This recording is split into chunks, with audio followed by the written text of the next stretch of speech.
علیکم ورحمۃ اللہ وبرکاتہ۔ ناظرین کرام اور سامعین کرام، آج کا جو موضوع ہے وہ بڑا خاص ہے اور بڑا اہم ہے اور روحانیت کے اوپر ہے، خاص کر ان لوگوں کے لیے جن کا کاروبار نہیں چلتا،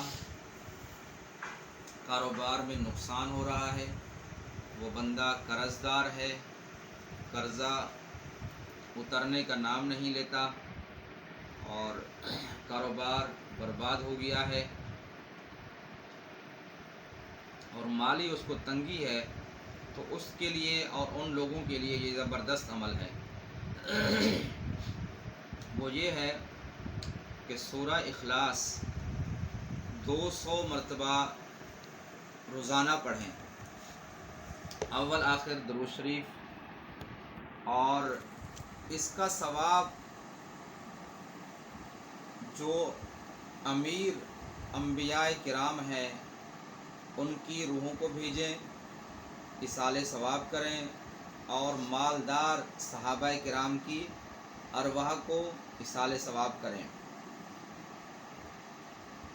حضرت سلیمان علیہ السلام نبی بھی تھے اور بادشاہ بھی تھے، حضرت یوسف علیہ السلام نبی بھی تھے اور بادشاہ بھی تھے، حضرت داؤد علیہ السلام نبی بھی تھے اور بادشاہ بھی تھے، اور اسی طرح حضرت عثمان غنی اور حضرت عبد الرحمن بن عوف، یہ مالدار صحابہ کرام میں ان کا شمار ہوتا تھا۔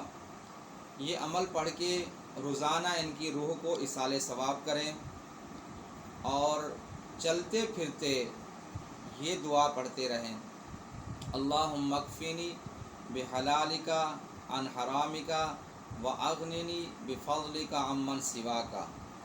یہ چلتے پھرتے پڑھتے رہیں، کثرت کے ساتھ پڑھیں، انشاءاللہ اللہ تعالیٰ کے فضل اور کرم سے اور اس وظیفے کی برکت سے انشاءاللہ کاروبار بھی چل پڑے گا، قرضہ بھی اتر جائے گا، اور غیبی طور پہ اللہ تعالیٰ کی طرف سے مدد ہوگی۔ انشاءاللہ آپ کریں، آپ کو بہت فائدہ ہوگا، یا ان حضرات کو بتائیں جن کے ساتھ اس طرح کے مسائل ہیں کہ جن کا ہاتھ تنگ رہتا ہے اور ان کو فائدہ ہوگا۔ مجھے آپ اپنی خاص دعاؤں میں یاد رکھیے گا۔ السلام علیکم ورحمۃ اللہ وبرکاتہ۔